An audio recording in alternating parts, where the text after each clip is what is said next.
Minions, and Malcolm Bailey as the Sloth from Zootropolis, and Maurice Fawcett as Homer Simpson. Well, said Charlie, that was your idea too. Party suggestion number 7. And you look great, said Vicky, grimacing as she pulled off Sam's Wally head and feet. Well, that's why I won the best costume prize. No, actually, that's because it was your party, said Ruby, wandering into the room. She'd been allowed to stay up a little bit later, as it was Sam's birthday. Ruby had a tendency to be very direct about everything in a 7-year-old way, but she was a very clever 7-year-old. So everyone thought you had to win. In fact, Mum and Dad basically bribed all your friends to vote for you by giving them extra cake. And, yes, all right, Ruby, time to clean your teeth, said Charlie, taking her hand and leading her a little forcefully towards the door. Dad, Mum, for my birthday, can I have a kitten? Said Ruby as she was leaving the room, books tucked under her arm to do extra homework as usual. This was another thing Ruby said a lot, as well as actually. Sometimes she combined them and said, actually, Mum and Dad, can I have a kitten? Even when no one had asked her what she wanted. Well, said Vicky. Said Charlie.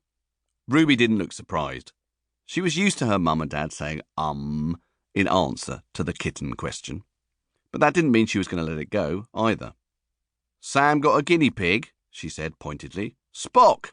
Which indeed was something else on Sam's birthday list that his parents had managed to get him.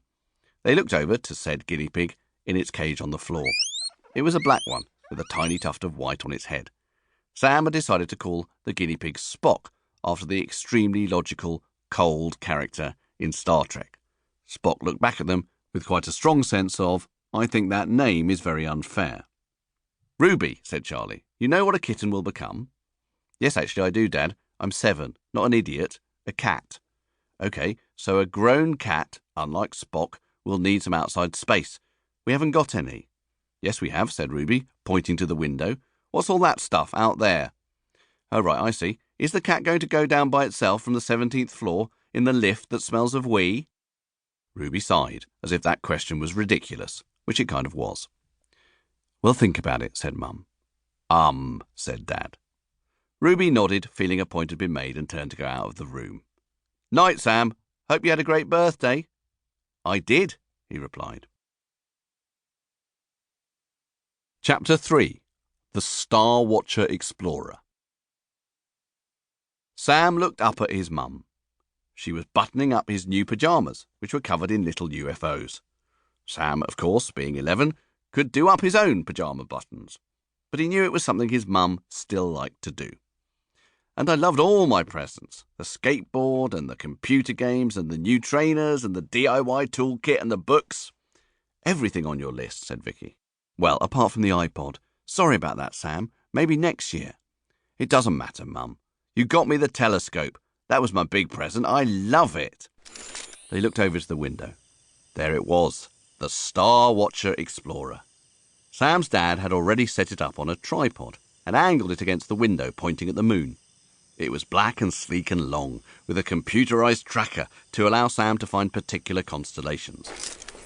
Sam and his family lived in a tower block, Noam Chomsky House, on the 17th floor. So it was the best present ever. They were so high up that Sam had an uninterrupted view of the night sky and all its stars. You should be able to see any aliens out there with that, eh, Sam? Said Charlie. I don't think so, shouted a voice from outside the room. It was Ruby's. Actually, the nearest planet capable of sustaining life is 4 light years away. How far is that? Said Sam. In miles. There was a silence, but only for a few seconds. 235 billion, give or take the odd mile.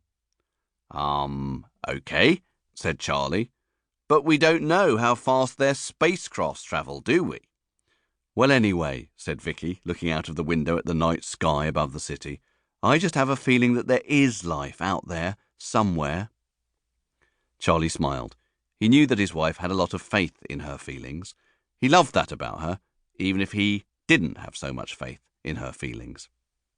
Is that like the feeling, he said, putting his arm round her, you had yesterday about how I shouldn't walk under that ladder, and so I didn't and fell in that huge puddle instead?